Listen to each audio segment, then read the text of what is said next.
Hello everyone and welcome back to Q&A part 3. Took a bit of a while to get this one out, but here we go. Let's go with Q&A part 3. The first question comes from Yo Toto1. I'm going to call you Toto1. Would you do Knights of the Fallen Empire with a Marauder? Yeah, it's not too bad. Marauder's alright at Knights of the Fallen Empire, to be honest. Pretty easy. We have done it with the Marauder. We did it with our Marauder so we could unlock the Alliance quests and make more credits of that. But yeah, it's fairly easy. It's quite annoying when you get enemies that are too split up to dot spread or too away to lol smash. But yeah, it's kind of it's alright as a Marauder. Any spec, useful really. Spam the basic attack and you'll be fine.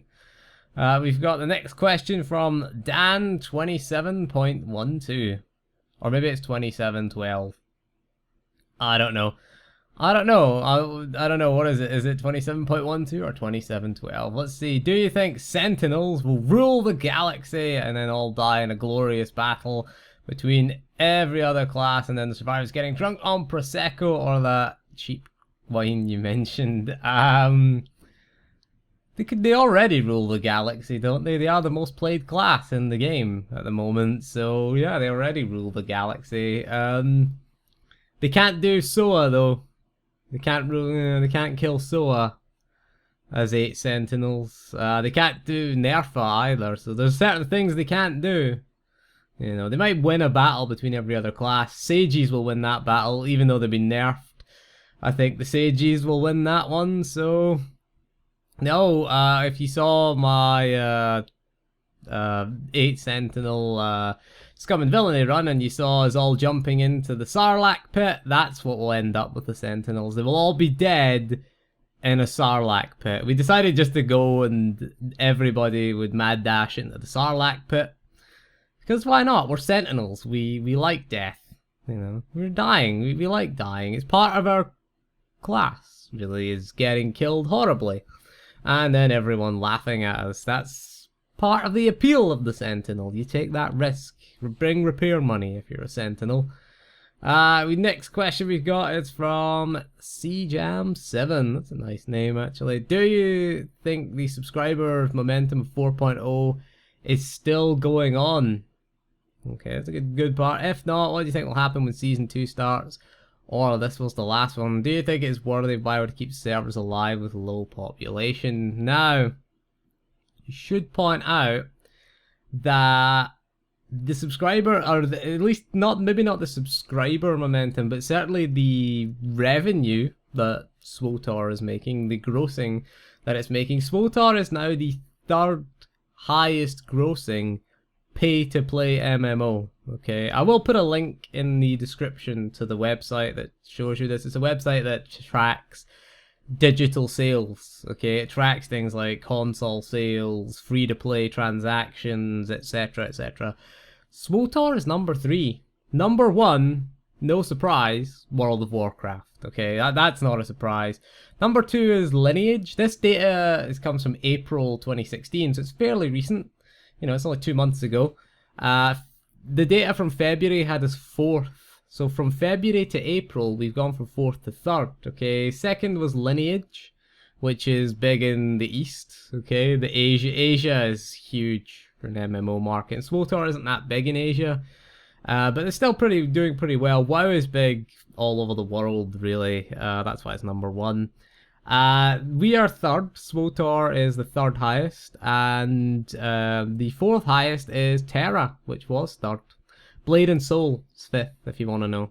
So it is Blade and Soul. I think it's Blade and Soul that's 5th. I don't know. I'm not looking at it right now, but yeah. So we are the 3rd highest grossing MMO. This isn't subscriber numbers. This is revenue. This is grossing. This is the amount of money that it's making. So not bad, actually. We're doing better than, you know, Elder Scrolls Online, Terra, Lotro, these kinds of games. We're doing a lot better than them at the moment. So I would suggest that the game is going nowhere for the time being. You know, the 3rd highest grossing MMO on the market right now. This doesn't include free-to-plays should point out. Free-to-plays really struggle. Games like League of Legends, World of Tanks, etc., Dota 2, they kind of dominate that market.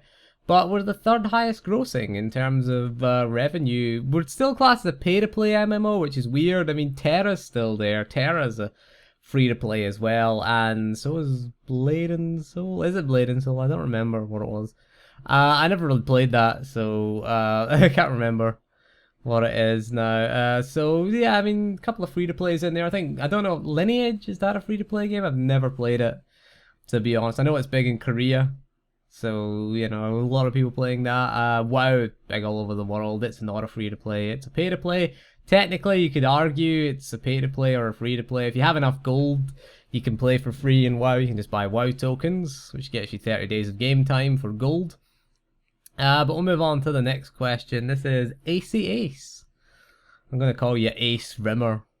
That's what I'm going to call you. Okay. What is your favourite patch so far? And do you think that they're selling that 4.0 is what players want? Sure didn't ask for solo content, easy and unchallenging quests in an MMO. We'll answer the first part. My favourite patch is example 2.3 or 4. I mean 2.4 was a good patch. I thought that was a really good one. That was the Dread War. 2.4 was probably my favourite one. It gave us Dread Fortress, Dread Palace, it gave us Oricon. 2.3 was Titans of Industry. Gave us the tactical flashpoints, the first tactical flashpoints in the game. The two Zerka ones. It gave us the Zerka CZ198 daily area as well. 2.0 was pretty good as well.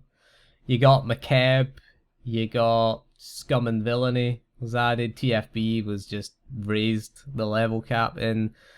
Yeah, I'd say 2.0 or 2.4. I think the whole 2.0 to 2.4, that era, we'll go for that whole era. 2.1 was a cartel market patch. 2.2 was Nightmare Mode, Scum and Villainy and TFB. 2.3 was Titans of Industry, which is Zerka. 2.4 was the Dread War. And then I think 2.5 was Starfighter after that. So yeah, 2.0 to 2.4. Was my favorite time, you know, because 2.0 came out April it was of 2012. Yeah, it was 2012. No, it was 2013. April 20. The game launched late 2011. The Hut Cartel came out. Yeah, April of 2013. Then October of 2013, we got a new raid. That was pretty good. It was like 6 months almost between, you know, raid tiers, and that was pretty nice. And plus we got Nightmare Mode in between, and we got 2 new flashpoints in between. So that was a good time for the game. We got a lot of content in that 6-month period. So I thought that was probably the best time for the game. Of course, it all went south after that in terms of raid content. We had to wait until December of 2014 to get that. We had to wait till December 2014 to get Shadow of Revan. But they did put out a lot of updates, you know, sort of between April 2012 and December of 2012. Was 2013, should I say. It was pretty decent, actually. You know, we got Starfighter was added. Not that anybody really did that, but there you go. So that kind of era was my favorite. The second part of the question, do I buy what they're selling, that 4.0 is what players want? It's hard to say because it's successful. I mean, you can't argue with the success. I think a lot of the existing players didn't want it, certainly. We've seen a lot of guilds go, we've seen a lot of players leave because of lack of new ops content. But I think it's easier for them, certainly, to make solo content. And it is throwaway content, this solo content, really, to be honest. Knights of the Fallen Empire, its replay value is very limited. And that's my biggest problem with it, is I've been through it with 3 characters. I'm not going through it with any more.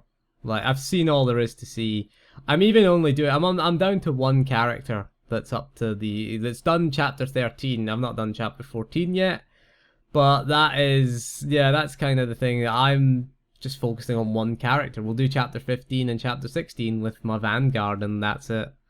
I'm not doing it with all the characters because it just isn't worth it. There's no rewards, there's no different choices, the story doesn't turn out any different in the end, so you know, I'm just going through it with one character, really. That is what I'm gonna go. Trying to find the next question because they've messed up the question order. I did answer the filthy casual. I did answer this guy. I answered Luke Hall's question. Mr. Creed, I answered your question. Yeah, I did. I answered that. Anything that can redeem the Marauder, I answered that one. I answered. Ah, there you go. Christopher Dickens, who's is related to Charles Dickens. Did you did ask the one in the previous video, didn't you? Yes, there it is. So yeah, what do you love about SWTOR? Even after all the years of bad changes and poor decisions, what about the game makes you love it so much that you won't leave? I have to say, the community is pretty good, to be honest with you. It is the community. It is everybody else that plays the game. You find a good guild of people who you like playing the game with, then you kind of put up with those bad changes. That's the thing, is the community in SWTOR isn't as toxic as other MMOs, you know, namely WoW's community. It's pretty toxic and pretty annoying. But yeah, I like the community. That's the reason you stick around, you know, is that the community is pretty good. Although we are moving away from that, you know, the community is certainly, you know, SWTOR may not be dying, but the community certainly is. Guilds are breaking up. People are not feeling the reason to join guilds. Recruiting new players is difficult. It's difficult to get ops runs. Well, it's not really difficult this week. It's KPHM, which is the footage that you're going to be looking at. I think we'll put the tank one up, me tanking KPHM with the Vanguard. We'll have a go. I had a go at that. I thought, screw it, I might as well have a go. Still haven't won the chest yet. Really, been farming that all week. Still haven't won the chest. Yeah, that's what makes me love it so much, is the community. I think the, you know, there's good players around, there's good people around. I think the people are generally fair. You get the odd asshole in every game, you know, but you know, I'm overall, I like the community. Okay, now we're looking at the final question of this is Raven 80 Wolf X2. Okay, we already answered one of your questions, was the flying mount one, but we'll answer the second one. What are the 3 best ways that you make credits on SWTOR? We're going to do a video on that. I'm going to do a more in-depth video, but here is the quick Cliff Notes version. Number 1 is sell hypercrates. Okay, buy a hypercrate. Obviously, you have to buy it for real money. Buy it, sell it on the GTN, especially the one with the vented saber. They're selling quite nicely.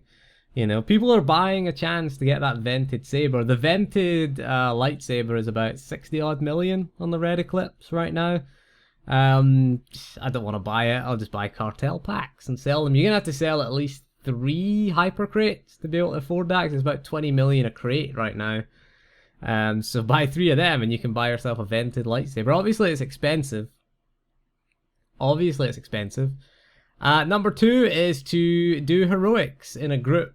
Okay, do like Tatooine, Hoth, Belsavis is that? Yeah, Belsavis is pretty. Belsavis, Tatooine, Hoth. What's the other one? Balmora as well, if you're Republic.